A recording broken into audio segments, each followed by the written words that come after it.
Okay, so the recording.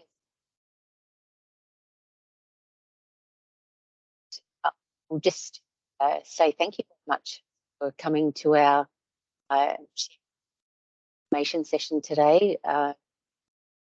I Workday community quite a bit, and this subject of onboarding seemed to be resonating with quite a few people. And as I said to my colleagues on the call, waiting for somebody to say, I'll organise a session.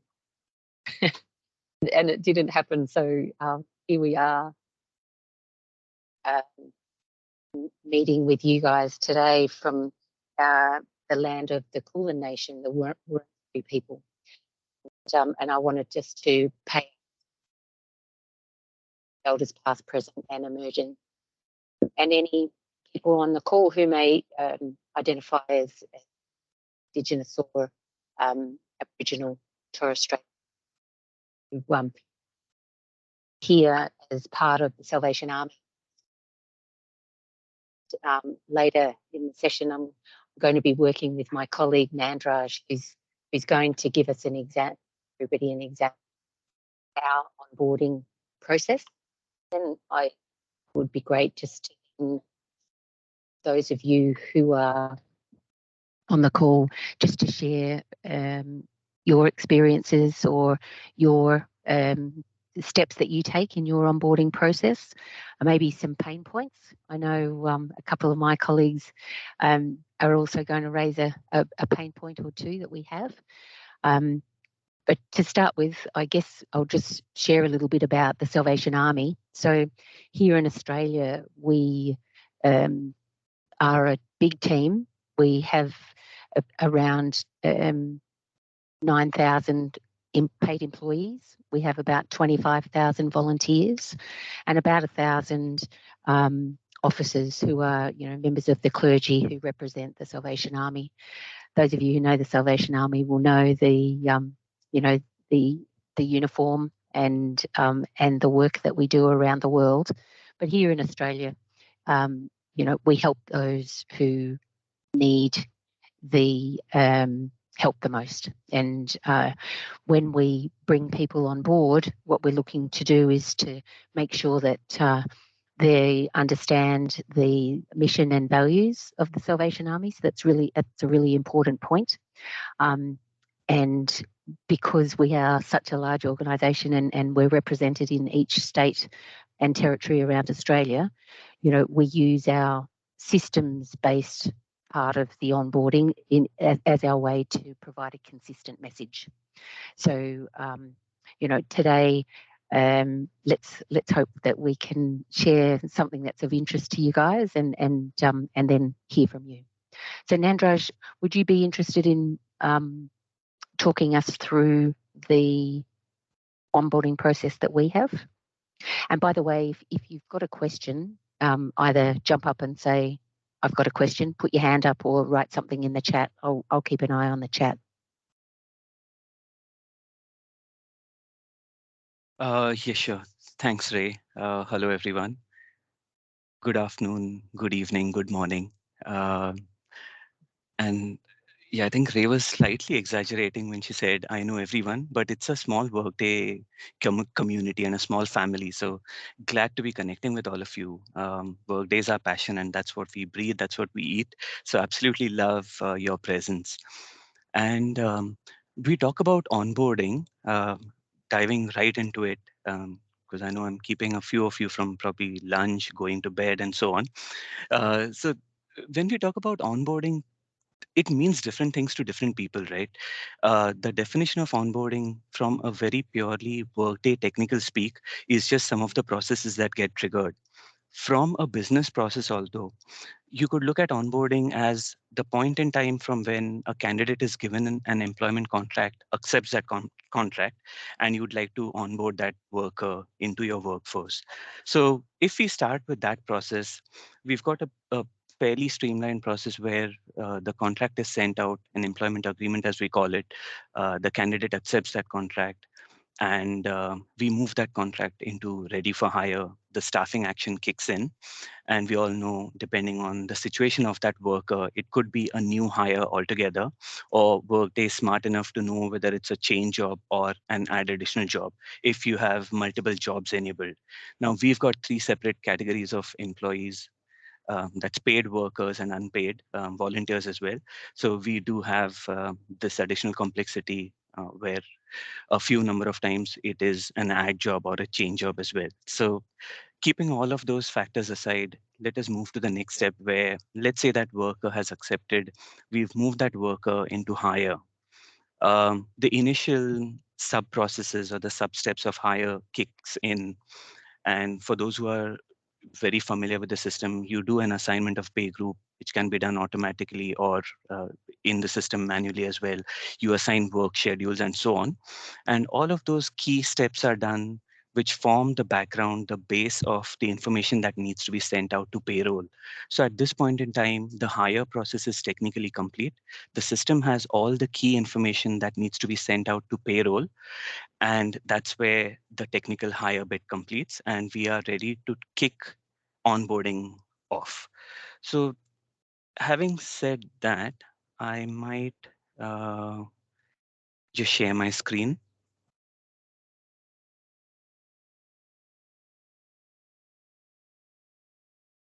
I'm not quite sure how responsive the internet is today. Am I sharing my screen? Are you able to see the mouse move? Yes, we can see your screen. Yes, we can see the mouse move. Excellent.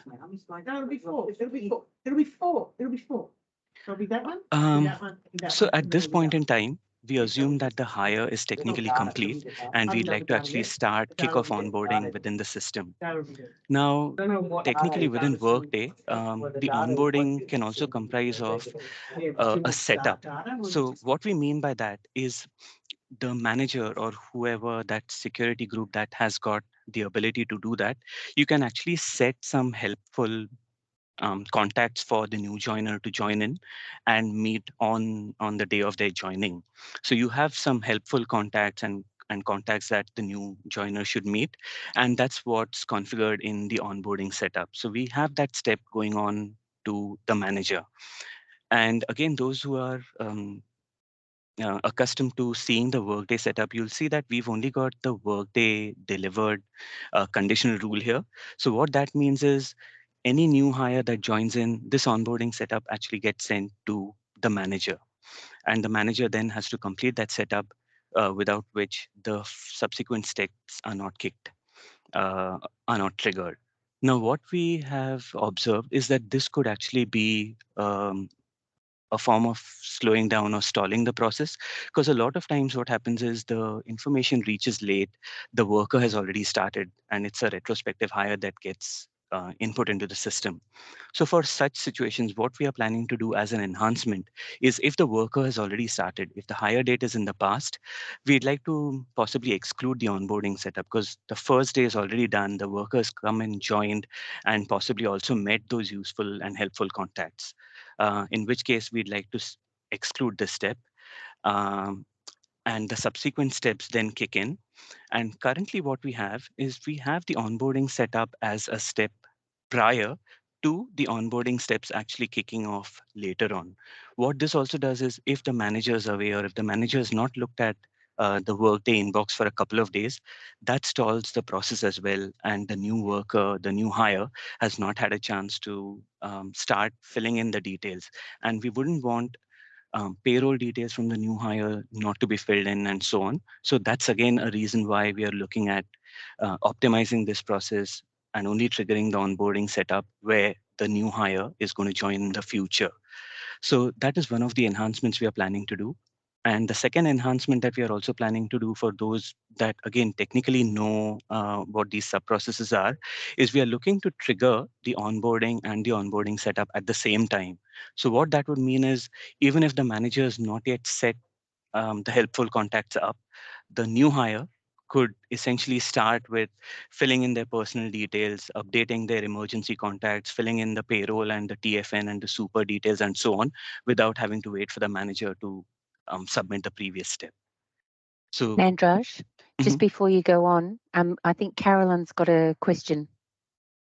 Oh, it's more of a Thank you, Ray. comment. We had that same issue with the onboarding setup as well, but what we put in place was a mass advance process. So I think we triggered it to run 2 days before. If the manager's not actioned it, then we just push that through just so it delivers the onboarding. In saying that, I don't know about the onboarding setup and onboarding running at the same time, because that's another solution we haven't looked at yet. So it'd be interesting to see how you go with that one. But yeah, we've used the mass advance for that specific problem that you were saying. Excellent. And No, Carolyn, thank you. which organisation are you representing today? Cerebral Palsy Alliance. Okay, So we're great, thank you. based in New South Wales, Australia. Awesome, thanks. Thanks, Caroline. Yes, that definitely helps. And initially, it was not possible to actually trigger both the onboarding setup and the onboarding at the same time because Workday had that validation inbuilt.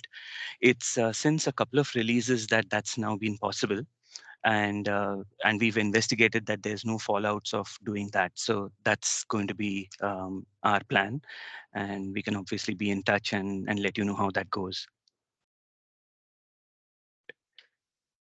Cool. So that's a couple of enhancements that we are looking at from the onboarding setup and the onboarding trigger. And looking at just purely then the onboarding, where it has kicked off, and there are a number of sub processes that kick off for the new joiner. So when the new joiner starts, um, we know that there are certain documents that we are obliged to provide them as an Australian employer. So there's the Fair Work Statement and the Australian Privacy Principles. Those are delivered to the new hire. And we've also got a zero tolerance for bullying, harassment, and discrimination policy that we share with the new joiner. So they are well accustomed to what sort of a work culture they can expect at TSA, and they accept these set of documents. So that's one of the things that we share with anyone who's joining. And the other set of documents is the TFN and the super declaration. So that's something that we share with the new joiners. They fill that in and they submit it back as a part of the review document. So these are the two critical inputs that we expect. And all of the others are pretty straightforward, where they update their dependency details, their emergency contacts, photos, and their preferred name and their contact information. So all of this, of course, the last but not the least is their bank document and their bank and the payment elections, which is the split of banking in case they have multiple bank accounts. So all of this is shared with a new joiner. And what we've also done is we've used our announcement as well. So I'll just take a very quick moment to proxy in as a fictional new joiner. And you can see, of course, this is not the best experience that we've had with the announcements, which go right, not where they were, right on top, right, facing you. Everyone's nodding their head. I think everybody feels the same way. So here I've looked for the announcement, and I can see um, a message welcoming the new joiner to the Salvation Army. And that's where we have the onboarding worklet that we direct them to. So in case you do not know where to go as a new joiner, that is the first point of introduction to the Salvation Army, what we do, and then also the onboarding worklet. Then that then takes them to all the tasks that they are expected to do. And these are, of course, all the welcomes and help text further that we have within the system. We also have a sort of a, a pie chart which tells them how many processes are they expected to complete and where are they within that. So it's of course we've completed all the 7 that were expected, but it gives them a realistic idea of where they are within the process. So that was a real quick fire introduction of our onboarding process. The one additional thing that I'd like to share is, in terms of the onboarding, we found things to be pretty streamlined, pretty straightforward.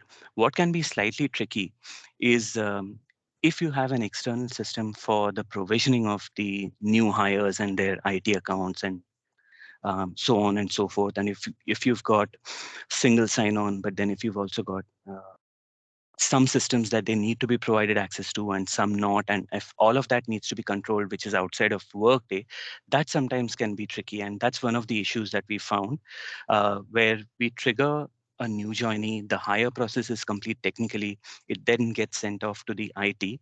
And depending on whether it's a duplicate or if it's a new hire, that is where sometimes there can be a bit of a bottleneck trying to find out who that new hire is in case of any such exceptional scenarios. If it's a new hire that's joined for the first time, it's relatively pretty straight. And we usually have the accounts provisioned between about 2 to 4 hours now. So that's been our experience starting in 2019. And here we are 3.5 years down the line at 23R1 in a month's time. Yeah, exactly. Something else to get excited about, right? So thank you, Nandraj. Really appreciate that. Vlad's just put a note in the chat. Vlad is also part of our Workday team. Just about the people to meet and their helpful contacts.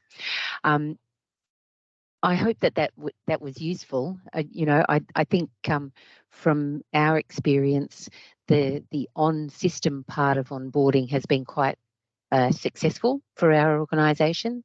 Kylie's representing our OD team here today, and I think we've had lots of conversations about it, off-system onboarding stuff that really we need to spend some more time on as well.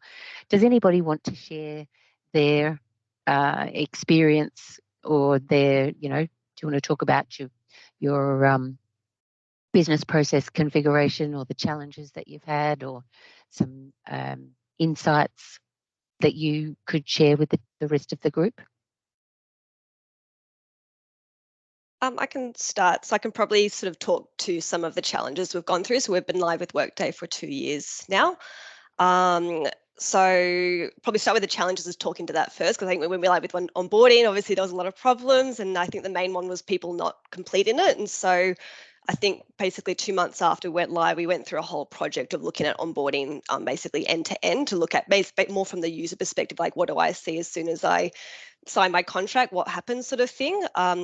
The main one we came across was around, I guess, they struggled to accept the contract initially at the very beginning stage. So we looked at updating the link to make sure they can get straight into the candidate home. We have a lot of navigation problems just at that point. So it's really making sure what communications they're getting. If they're clicking on a link, where do they go to, and making sure they can see that straight away so it's a good experience. We also have, I guess, there's 3 different ways they log in as well. So they have their candidate home where they're a candidate. Then when they become the employee before they've actually started, they get their login so they can go in and start their onboarding tasks. And then we go to SSO on the hire date. And so there was a lot of confusion, especially when you got a short time to hire. There's a lot of confusion, especially when people aren't using computers all the time or English is the second language. It was super confusing for them.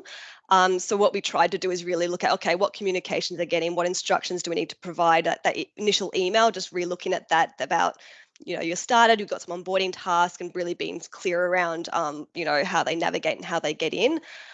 We also, once they switched to single sign-on, so that's first day, we just gave them sort of a notification email just saying, hey, you're going to switch to this, so your login details might change and that sort of thing. So just looking at what communications go out to them for that. Another pain point, which not much we can do about right now, is the daily digest triggering as well. So that was another confusion. It triggers when they're a candidate. And so I guess they specifically get confused around clicking on that link to access, onboarding tasks and things like that in their emails. And so at the moment, I guess there's a brainstorm around that about making sure it doesn't trigger when they're still in the candidate stage. But yeah, that one we're just sort of managing as we go by. There was a post on community where someone had tried to resolve that through something called a boomerang integration, if everyone's familiar with that. So we haven't had time to explore that yet, but there seems to be some sort of workarounds to that as well. We also did an approach, I guess, with people not completing tasks where and it was basically making sure the information gets to payroll so they can pay them on time, was to separate onboarding tasks into 2 batches. So one is, the first batch is the critical ones we need them to do to get to payroll. And once they've done those, at least that payroll gets what they need to actually continue on with things as well. And then we had a second batch, which was really, we have a couple of forms where people have to download and upload back into the system, which again, we want to move away from that completely at some stage. It's just we're constrained by some forms of government required forms. We have to keep it as it is for now. But we're hoping in the meantime to make things more online. But those are in the second batch really, because when they start, then the manager can sort of support them to sort of complete those offline and upload them. But ideally, we kind of want everything to be within Workday and something they can complete online as well. We also put together sort of a manager outstanding onboarding report, so the manager's visibility as well, and anything that's someone hasn't done within a week, then we have notifications triggered to the manager as well, so make sure they sort of support them through that process. Yeah, and onboarding setup, so we did an auto advance rule at that stage as well. So I think we do an auto advance that auto set up 2 days prior or on the Friday before the weekend, so that new hire can start their onboarding task straight away and don't really have to wait for that as well. But I'd be interested to know that onboarding one trigger at the same time and explore that one as well and see what that looks like. I can jump in. I'll just get my tenant up. Just give me a second. Thanks, Carolyn. I've heard of some people using, I think, Workday Extend to manage those. Is it those documents, the tax deck and the what is it, tax file declaration? And we actually have that as online already. Super. Yeah. Yeah. I think we. There's an app that has been created by some people who use it. Yeah. Okay, we have that as an online, I think we're using custom objects at the moment. So we have that as a fill in online task at the moment. Same with our super form as well. Yep. But we have to enable those on the higher BP, but they trigger with the onboarding task, if that makes sense. So that's kind of how we've got it set up at the moment. I can probably showcase that one. Yeah, I think that's the same as us.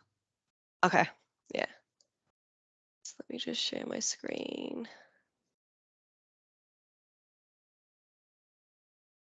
So this is a fake person. So I guess pretty similar to what Nando was describing was we have the announcements down here. So we have these two come up before they start, and one is pretty much the same. It directs you to the onboarding dashboard when they start. We can't see your screen yet, Carolyn. Okay, I'll just wait for a second. Let me know when you can see it.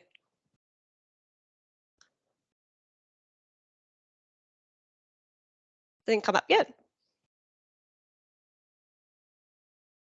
I see it. It has a banner at the top, right? Oh, cool. Yeah. Yeah, so announcements, we have pretty much the similar one here where it directs you to the onboarding dashboard. I'll go into that one quickly. So I've just blurred out some of the names. The progress, we have the helpful information here, things we need them to do, I guess, when they've started as well. I think our concern with announcements dropping though is we don't know how many people are actually engaging with this. We don't know if they're seeing the information, which is a lot of the driver why we purchased Workday Journeys. We haven't deployed Journeys yet. We're in the sort of the project stage of looking at what we want to put in there, but we'd anticipate moving, essential learning they need to complete and moving that into a journey so that new hire can really see that breakdown. I can show you a prototype in a second. But even once we've removed that part, we're considering around, what's the usefulness of this onboarding dashboard. We do have content on our intranet as well for new hires. So there will be sort of a process, I guess, where we'll be looking at, okay, we've got all these sources for content for new hires to sort of support them, but we want to centralize that and have this sort of easy to view for them to sort of navigate to. So that one's that. We have information about corporate orientation day as well with links there. And then we have this one when they start. So again, we have this page on the internet sort of for like a central hub for new starters, but we do have a lot of content all over the place. I think as part of this project with Journeys, we'd be looking at, can we centralize that into a nice view where it's easy for someone to follow through and not have all these sort of links all over the place as well. And are they time-based, Carolyn? Do you leave them there for a certain period of time as part of the onboarding? Yes, or are they there all the time? No, they're for a specific time frame. So I think it might be like a few months, three or 4 months at the moment. But yeah, we do set up a time for those. Great. Yeah. That's really interesting. Thank you. That's I all right. I can't wait to see the prototype of the journey. It's just something Does I've thrown anybody together. else on the Does anybody else on the call have a plan to use journeys or is using journeys at all in anything else? No, it'd be great to see a prototype. Thank you. Okay. Yeah. So I'll go straight into that now. So this is what I've just sort of put together.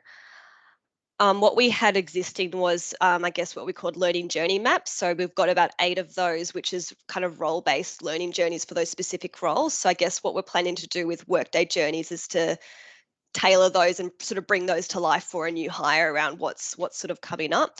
If you haven't already, that webinar that I think Ray shared it with you all was really helpful for us because a lot of people have already deployed journeys before and sort of sharing their experiences. So we sort of took some ideas from that as well in terms of how we approach it. This is one I've sort of helped. I developed this initially for our project team just to help them visualize what it could look like. So at the moment they're starting to develop the content and what they actually want to go in here. So this is sort of helping them to guide them through what's possible. What we've done is broken it into step groups. So sort of all this is configurable. So what they need to do in the first day. We've got week 1, month 1, month 2. Sorry, 1 second. Within that, you can sort of put a description at the top of each step. These are called step groups within terms of the config. And then we've broken down sort of context from our business is that we've got some roles, our disability support practitioners, and it's quite strict in terms of they have to do training by a certain time. They join, they need to do online training to be able to do a face-to-face training the week after sort of thing. So it's quite a strict thing that they hit the ground running with all these things. So it's sort of trying to help them break that down. So sort of walking them through their online training, and then all of these can go to external links. So we have, at the moment, we don't have Workday Learning sort of a future plan, but this would direct them to our LMS system as well for them to sort of see what's been assigned to them. Once you have Workday Learning, you can actually put learning courses within the journeys as well, which is super exciting for the future for us. But that's one way to use it as well. I think also you've got articles, which you need to have another purchase for, I believe, as well. So we can't use the article that's to do with the steps. So at the moment we're using sort of links to sort of bring everything together about help them navigate where to go and bring it all into one spot. And then sort of using our to-do tasks about, you know, what to expect and sort of having that consistent process through like having your one-on-one with your manager. You can also embed videos in there as well. So once you upload it, you can have that video display about, you know, navigating Workday or whatever it is you need to put there. I guess before you even start this with the company, I think you sort of have to come up with a sort of high level approach about how there's a lot you can obviously do with journeys, but it's saying how do we plan to use it? And I think that because it's so much they actually are required to do, it's like, well, should this be a place where it's just these are the things you need to do rather than overloading it with a lot of information that they, you know, that can be quite overwhelming as well. So probably would keep it more to required steps and have a few possible recommended ones that might be useful on their journey as well. I think that's it for now in terms of, does anyone have any questions? I was wondering how long it's taken you to get to this stage when you first started looking at journeys as an option to improve your onboarding. Sort of how long ago was that? I started looking at it, I think we purchased it sort of mid last year. And so my role in that was just to sort of start to understand the functionality and what's possible with it. And so that took a little bit of time. We did have some changes in our team, so we had to put this on hold just for a few months, end of the year. So now we're sort of kicked it back up again. But I think looking at the functionality, maybe a month, just looking at their this is on and off, I guess, looking at their what's on the community. There were a lot of changes, I think, when the next release as well. So I noticed some of their, like they used to have more descriptions under the steps. And so there's little things that were changing that Workday were updating. So I mean, hopefully next releases we'll see more happening that will make it great experience for people. But at the moment, actually, I can probably share, I had a kickoff pack. I've sort of sized it up as about 4 months, but that's more considering taking into account people's time. because I'm obviously pulling in people from the business to validate what we're putting in as well. So I've sort of estimated it at 4 months for now. Okay, that's awesome. Thank you. Elaine's got a question there.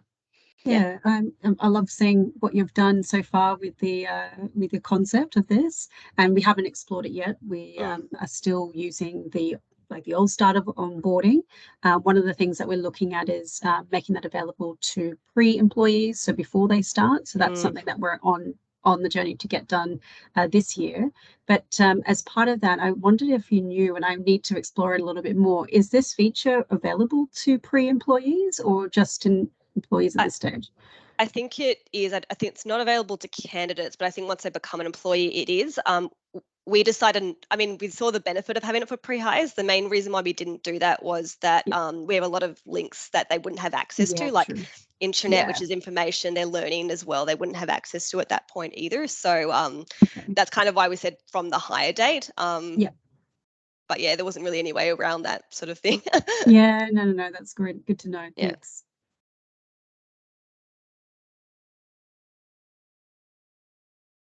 Any other questions?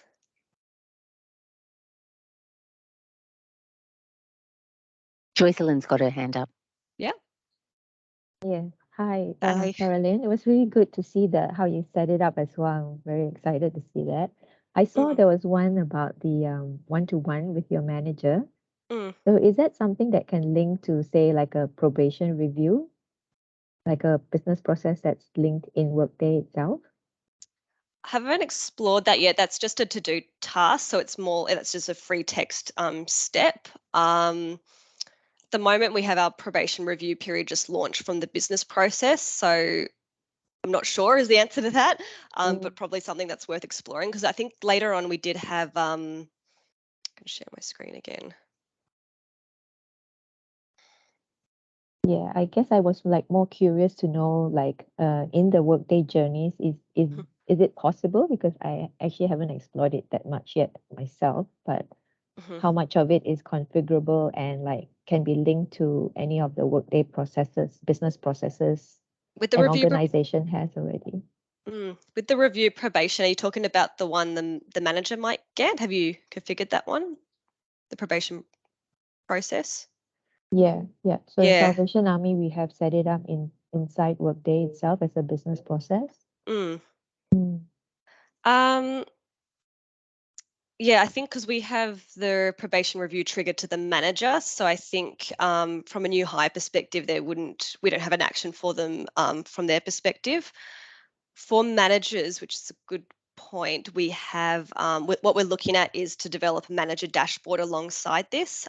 So that's at the moment for our managers onboarding, we have like 4 checklists trigger within hire process, which is a bit too much for them. So they've got one that goes pre-hire and then 3 later.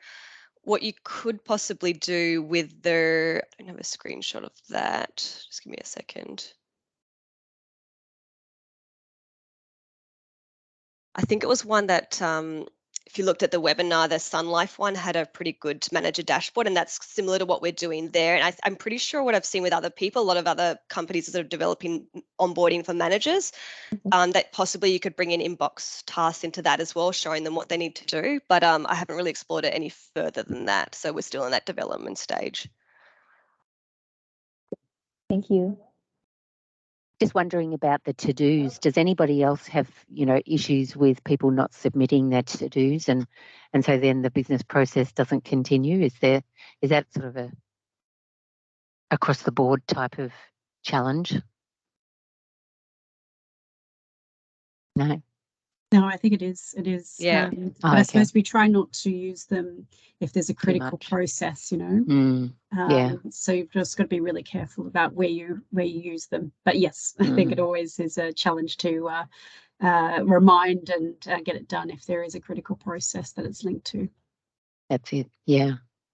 In the salvos, what do you do with the managers? Do you have the to-do checklist triggering? There is, and they get a to-do which has got a number of things for them to do, and because currently it's not linked to our provisioning system, I think to the point that Elaine made, I think over time we've minimise some of those critical things that stop a process from happening if the submit doesn't happen. With the IT provisioning, how does that, is that the IT provisioning you're talking about as well? Yeah, Nandraj, are you able to give us some more technical detail around the provisioning? I mean, at the start when we join. Oh, he's just got a phone call, so maybe not. Vlad, are you there? Yeah, so in terms of provisioning, like we don't have any issue with that, because as soon as the hire is completed, we have an integration that will trigger the IT account creation. So the problem that we have right now, it's more of it has to do with the probation review being triggered as to-dos as part of hire. So yeah, at TSA, we don't have one single probation review. We actually have multiple reviews that we will need to trigger on the first month, second month, third month, and fourth month. And then the last review, the last probation review, that is being triggered by the delivered probation review process. But the first 4 probation review, they are being triggered as part of a hire. So they are tasked at hire.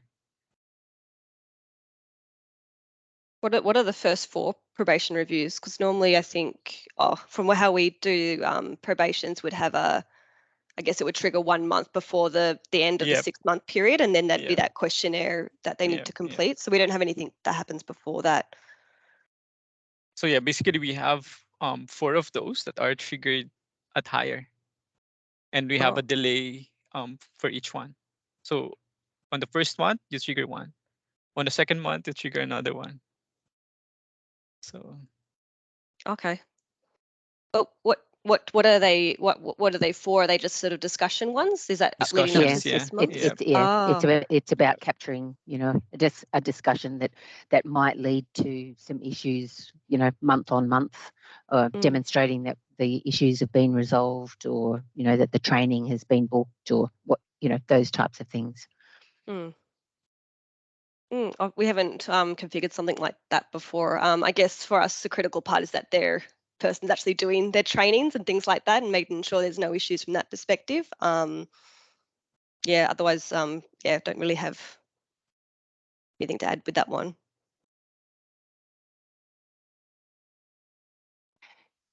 Does anybody else have any points around their onboarding process that they want to share with us?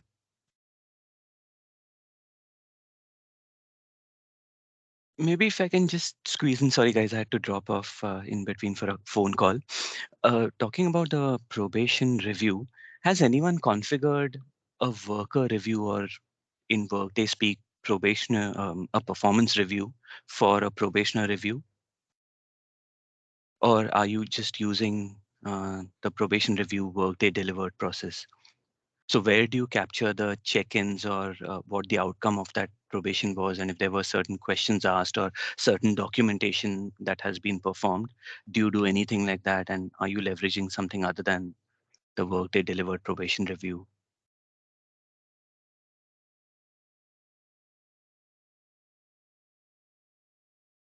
No, because I had a couple of customers in Europe where we had actually configured a performance review template. Of course, we called it a probationer's review. And that's how it would get triggered before the 3 or the 6 months, and it would get sent to the worker and to the manager. Is that probationary review right through the regular Workday, or do you have to have performance to do that? That's a good question. Yes, you do need to have performance and talent. Okay. Okay. We just went live in October, so I'm still a little fresh, and we're not putting that one up for a little while. So okay. Sure, no, absolutely a valid point. I mean, we've started to consider talent and performance. It's been delayed for a little bit, so we haven't considered it for that purpose specifically. But I have seen sort of check-ins and things like that. But that's quite raw knowledge, because I don't have a full knowledge of the product yet. we were looking at repurposing performance for our conflicts of interest process. Because as I mentioned in onboarding, it's an offline form at the moment. We have to download and they get confused by that as well. And it takes a long time to complete. The reason why we looked at performance for that was being able to capture those responses for new hires. And then it would looking at an annual review process where you capture the risk of that conflict of interest. And so a lot of that, because we were looking at person records their conflicts of interest, it gets assessed by someone, you manager put a risk rating against that risk, and you're able to review it as an annual process. It looked like it would fit all right in performance based on what sort of we were working with our consultants on.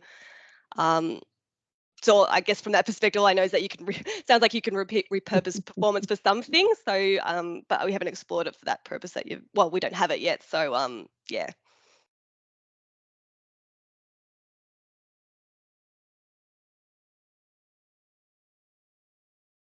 I had a quick question on the onboarding. Go on, Deanne. Oh, I'm sorry, Ray.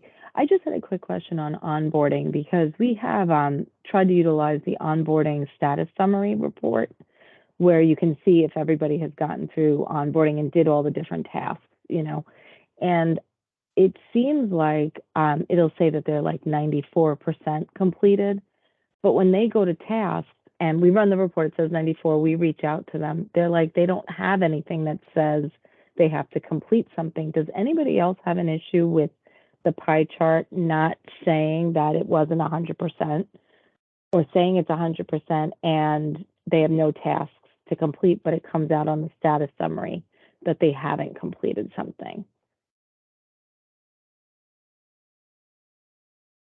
Okay. On the onboarding dashboard, you're saying the circle? Yeah, the circle where they get it. So there's a report that's out there, right? Onboarding status summary. I'll run that just to make sure have the new hires done everything they had to do. It gives a percentage in the report. When we've gone out to them, they have no tasks in their inbox or anything to complete, but yet this report is still saying they're not 100% complete. So it just looks weird. And then, of course, I look, ridiculous going to them saying, you're not finished yet. And they're like, well, I have nothing else to do.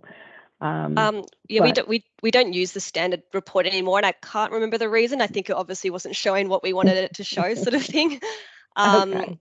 And you can add fields, I think, for like tasks that are still in progress and things like that. So we created a custom definition and said, and there's some tasks in onboarding we don't really care if they complete or not. Like it's nice, the photo tasks and things like that, obviously nice, but it's not something we need to follow up on. So we customized that report and then just sort of had those filters set up. So potentially if you copy it and add a field saying what's still in progress, you'll be able to see that and then filter out what you don't need, sort of thing. I think it might still show that people have 100% completed it, and I think you don't really care about those ones as well. So okay, thank you. Caroline, what could also be a possibility is tasks such as maybe add or update a photo. If you have an approval on that, the employee may have submitted the task, but that's not yet approved by the shared services, for example, which is why it does not show in the employee's inbox, but on the worklet, it still shows it as a pending task because it's not technically complete. True. Thank you very much.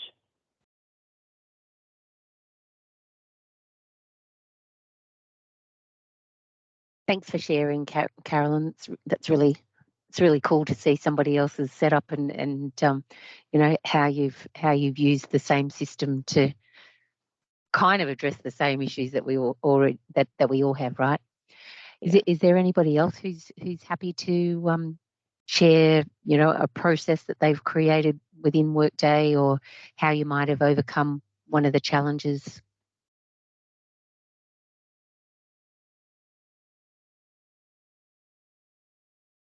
Any of the pain points that you've still got to deal with? I know for me, I just find that the new hires that are coming on, we have our process set to trigger the account registration detail information 3 days before hire, so they can get it done over the weekend before they get here, because we pay them current in the week that they start. And we send a custom notification, they'll receive the username, but they'll say that they don't receive the password. And I'm like, Well, that's not going to help you. You're not going to get very far. So then I end up having to go in, reset the password, then they get it. But I'm kind of at a standstill where they're receiving 2 out of 3 of the emails, and I can't figure out how they can't possibly get the last one. So that's one of the challenges I have. I have a ticket out with our implementation group to see what that could possibly be, because it happens more than once. And then we also have multi-factor to get in. And so the QR code is causing a tremendous amount of problems for the new hires. So they log in, but then they have to use the QR code as a second, factor to get in the system. And for some reason, it just throws them all for a loop, and they're just stuck, which is over the weekend if they haven't tried to do it. And then we get into Monday, and, they're still, by Monday, the hire date, they're single sign-on. So that's not a problem for them. But those are 2 of the challenges that we have that I'm working on currently. It's interesting that you send out 3 emails too, Deanna, because we do too. So we send the one email coming from Workday, which says here's the username. Another email comes from our IT, and Nandraj can tell you which part of the IT it's coming from. And then a 3rd email is sent out with their Learn, because we don't use Learning either. We've got a separate LMS, has got their Learn details in it. So okay. So we've went through a process of identifying them as 1 of 3, 2 of 3, and 3 of 3, so that Right. if they didn't get one of the emails, they could actually identify which of the emails didn't you get. So then we know where to problem solve. Yeah. I think it's just, we went through, as I mentioned, we just went live in October. So just kind of coming out of it and starting to breathe a little bit. We did it in 5 months. So with it, when we originally tested it, we had it where the custom email had the username at the bottom of it, which was nice because then it was only 1 email. And then they were just waiting for the password. And I don't know what happened between the time we tested it and the time we went live with it, but that's not happening. And they tell me it can't happen. So we're back to the 3 emails. But the new hires just say they don't get, some will say they get it, some will say they didn't. And so I'm kind of up in the air on that. So those are my only 2 so far. So just to confirm, Deanna, so you have different credentials for when a worker is a pre-hire, and then another credentials after the person becomes active, right? That's right. So what's the reason behind? Yeah, what's the reason behind that? Because for us, as soon as you become a worker, whether you're a future hire, you can utilize your single sign-on already. Really?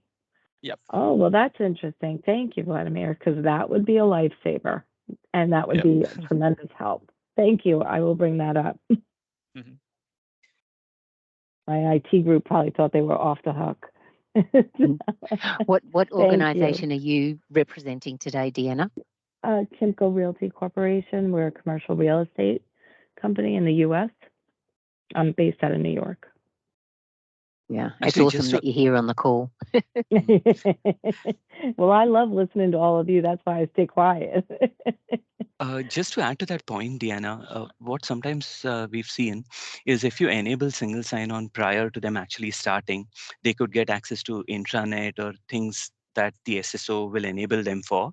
And technically, an organization would not want that. So what that would then entail is you have a separate AD group, an access group for those that have access to Workday, and then them not having access to all of the other IT and the intranet and all of that related stuff till they actually start on day 1. So that could also be an issue, or why IT doesn't want to provide them. That's a great point. That's a great point. But for us, thank you very I much. think that's actually being done already. So the rest of the AD group membership aren't being assigned prior to you starting. So yeah.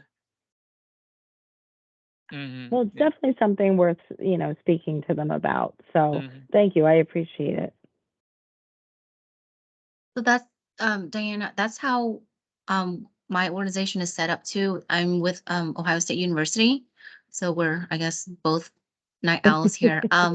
But somebody mentioned provisioning accounts previously. So what we do is at the point of when the offer is signed, so we have an integration through Workday with DocuSign.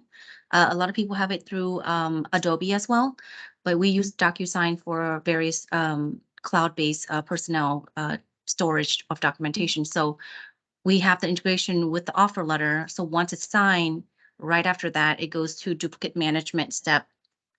Because we are one of the largest academic university, with also half of it is one of the largest teaching hospital. So we have a variety of types of employees that we hire, from nurses, firefighters, policemen, you name it. So we are not a typical business. We do have business units, strictly 365 business, and then probably about 60 to 70% of the rest of the organization are more academia based, where things get busy for 9 months of the year. And then in the summer break, then we slow down, but then we prep for fall hiring.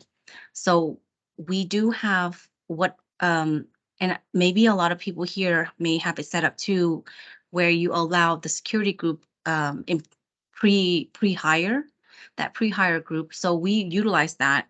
Once the offer is signed, it goes through our ID management team, where they provision the accounts, and all of us, it's by name.number. So, my last name .809 at osu.edu. So that's my identity at Ohio State University.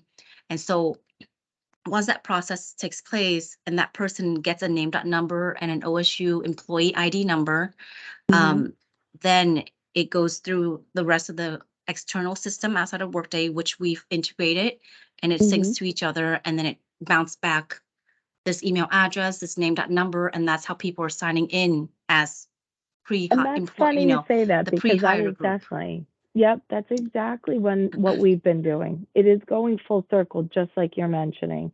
It is going full circle around, but they just don't have, so they have that, they'll have our email address as their username, because that's what ours is set up as, but then they'll have like a funky password or whatever, random generated. But after that step of the username password, then they have to do the QR code, because we've put the second identification on it that they're trying to do through Duo or Microsoft. Yeah, we use Duo that piece too. of it, the people just don't know how to add a QR code and just scan from that. Like, they have to download Duo, because if they don't have it on their phone, I have to find a way to kind of communicate that out to them, probably a little bit better, because it just seems like a long process. But we do that same circle effect where it goes out to all the other systems as well. But I just, the QR code, who knew? It was so, So is that the only way to get in, is through the QR code? Oh, okay. Because the Duo we use, you can get a phone call, you can get a text code, or you can push a button on the Duo app. We have not utilized the QR code. We have that when you're an employee, that you can get the code pushed to you and whatnot. But if they've never had Duo, they have to know to go download it, put it on their phone, hit the plus sign to add an account, so I think it's just these extra steps for them in getting in. Once they hire 3 days later, then it's not, it's a quick and easy, but we'll get there. Thank you. I appreciate it. Yeah. So I guess I have the opposite challenge from Diana, where she's having people being confused with the logins. But on our side, the challenge is, one, I think Carolyn mentioned, or maybe it was Ray who mentioned, it's so difficult getting people to complete their onboarding task. We have all those tasks set up as not really required per se, except for the Form I-9, which is required by the US government to verify your identity. But everything else, like even direct deposit, even tax withholding, we don't essentially require those forms to be completed, because we have defaulted, if they don't do direct deposit through a bank, they automatically get a debit card in the mail instead of like a paper check, they get that pay card to withdraw money. So it's by default. We have a backup in case people never do it. And right now we're rehiring lecturers and guest professors from last January who still have not completed their onboarding way back when, and it's blocking the rehire process, BP. So we have to go in there and cancel all the onboarding tasks they haven't touched in order for the rehire BP to go through. So that's a challenge we're coming with a lot now because we've, Caroline, I think we went live the same time as you, 2-year anniversary, like just last week. So that's one of our biggest challenge.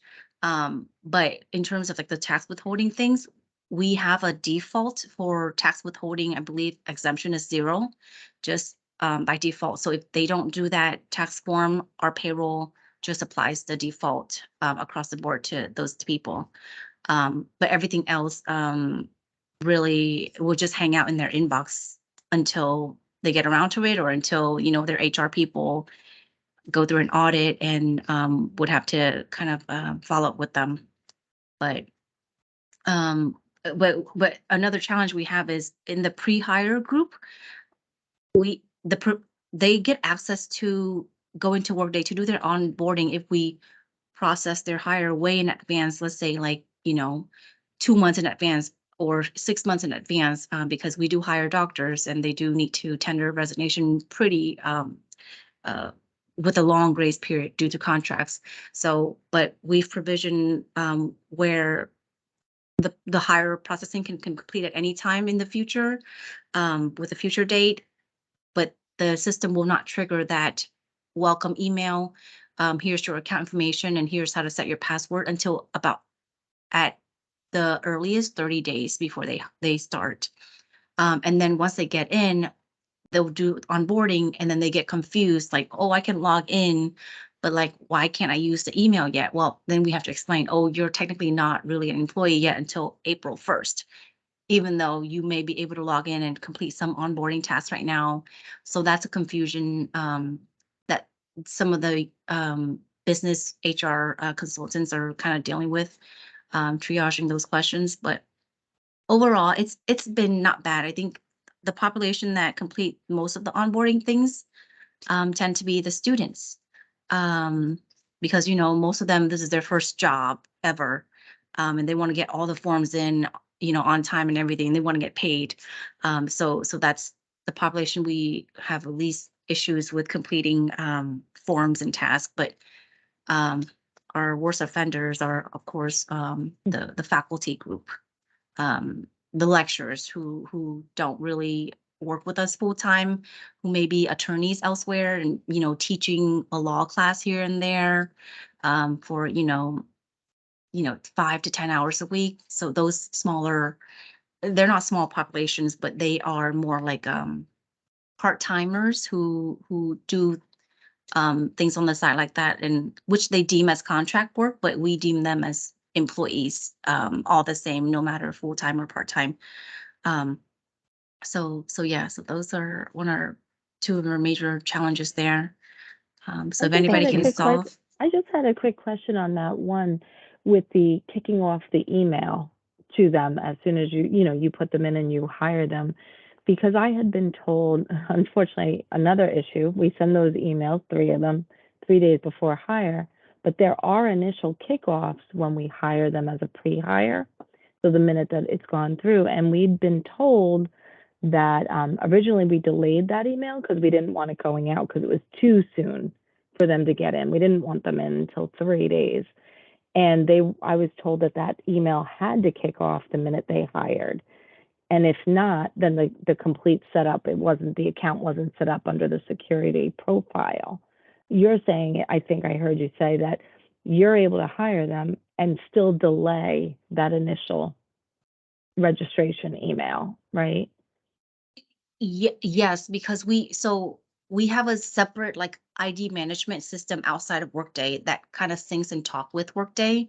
So that email is coming from that separate system, but the notification is we've recently optimized our, through meetings with our business stakeholders, we've optimized it, and they wanted to add notifications to make things clearer for the new hires. Like, here are the things you need to do if you need to meet with anybody to verify your identity and show documents, etc. And then we put in calculated fields to, show them, here's your employee ID number, here's your email, your name.number account. So all that pulls in, that notification still goes out from Workday, yes, but the notification to tell them how to activate that account, that is outside the system and is delayed. Gotcha. Thank you. Thank you, everyone. Are there any other comments or questions that anyone might have of each other? Is anyone thinking of purchasing journeys or considering that in the future?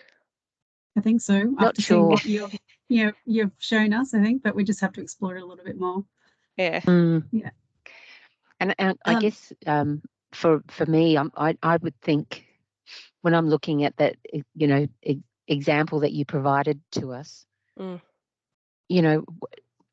where I don't know whether that's more complex and more challenging than actually the one screen with the, do this, do this, do that, do these 4 things.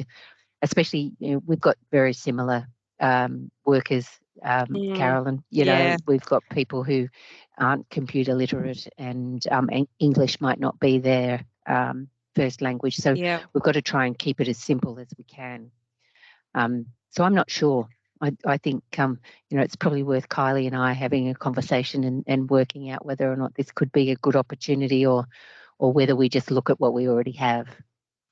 I think, that's why, exactly with our workforces, that's why we're looking at a pilot approach first. So we have chosen our first group being people who might have English as a second language and maybe mobile-based at work. And we really don't know how it's going to go, to be honest. So using that group, but also using people on their computers more and just seeing the difference and how they're running with it. So we'd be engaging the managers and just seeing how the dashboard as well works with the new hire journeys as well, because you can use reporting to sort of help the manager to see where they're up to as well. So we'll basically see how it goes and see where it fits in, but it's also an opportunity to sort of clean up the amount of information resources we have, because at the moment there is still confusion about not just having the onboarding tasks are fairly straightforward and they get them before they start. We're not having too many issues with that now, but I guess it's more that 4 month, there's so much they need to do, and how do we break that down? Is this tool going to help? And I think when I guess I presented back to our exec group, and they were like, we're keen to explore this more. This is the gap. So I think that's kind of where we went through that process of saying, is this something we want? Outside of journeys as well, I guess we're looking at that. We can use it for other processes. We don't have performance, but we're starting that initial step of goal setting and things like that, where we could use it for all those other things. If someone's going on parental leave, being able to walk them through and give them that information as well. So at the moment, it's very early stages, but I think that's kind of where we were at. And I think the movement of the announcements lower down kind of triggered that look into journeys and thinking, I think that's employed by Workday to sort of have a look at that product get more. Another SKU. Yeah, for sure. Can you turn on some part cohort? So you're talking about doing a pilot. So does that mean that you can say, okay, for this supervisory organisation or for this worker type, we will use this journey? And we're not going to do any for this lot. Yeah, future thinking, I'd like to put it on the higher BP, because you can enable them on processes, but because we're doing a pilot, it'd be through mass operation management. So what I can see is looks like you can choose your cohort through a report and just push them out. Haven't tested that yet, but I think in theory that's what we'd do to sort of target that sort of group initially. It'd be great to hear how you go. Yeah. I think I it's seeing more examples of it happening in practice, because I listened to that webinar and I'm like, oh, it's looking good, but it's more seeing the results of it as well. We're also using it, actually another driver for us purchasing it was policy acknowledgement as well. So our policy team, we didn't want to overwhelm people with like a whole lot of policies. So they're obviously trying to include that in learning content, but there's some policies that form outside of that. And so by putting that on the journey, which I should have showed you guys, but putting on the journeys, you can sort of have that tick, like they have to click on the policy and they have to acknowledge it as well. So there's a number of sort of use cases that are driving this as well, which again, that's why the reporting side of journeys is important for us to be able to sort of track that. Yet we're meeting those obligations as well. Caroline, Can you go back to the first tab there in your browser? What I Oh, noticed at the top, didn't realize I was still sharing. what I Sorry, noticed where? at the This top one? there, it says your onboarding journey at right underneath. You see that bar? That This one? intimidates me. It says 1 out of 30. So I'm Yeah, wondering so what one of Ray was saying. yeah. Like if you group them 4 to 5 tasks per page, and I wonder if you can change this to like percent completion. That might be more friendly and less scary than somebody Potentially, having to yeah. look at this page with 30. But I'm wondering what would be your completion rate if some of those display changes happen. Just curious. Potentially, I don't know. I haven't deployed it yet. I have. We've talked about as a group saying, seeing that's a bit overwhelming. But I guess the idea is to break down a 4-month period, which it makes sense. That's why there's that many tasks. But yeah, I think that would be feedback back through to Workday on that. But we're just having a first crack at it to see how people respond to it.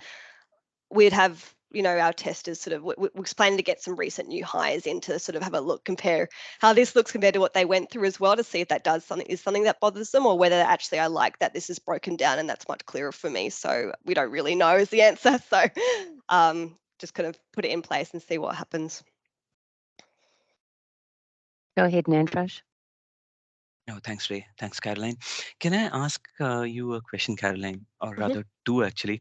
Do you use a lot of maintaining custom labels, and are you also using translation within Workday?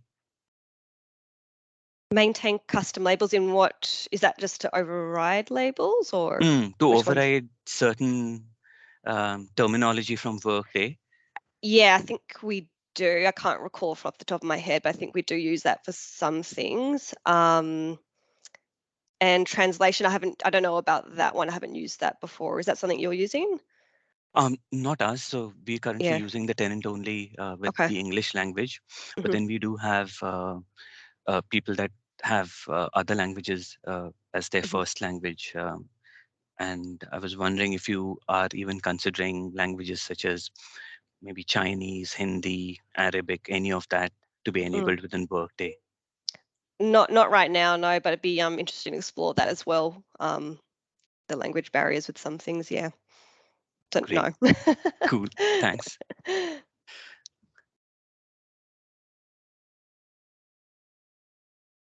Well, awesome, guys. Nice to catch up, and thank you to all of you who shared and asked questions, and provided some information for us to ponder. I'm going to turn the recording off now, and I suppose if we hear anything else, it'd be great to, or if you learn anything else, it'd be great to share that as well.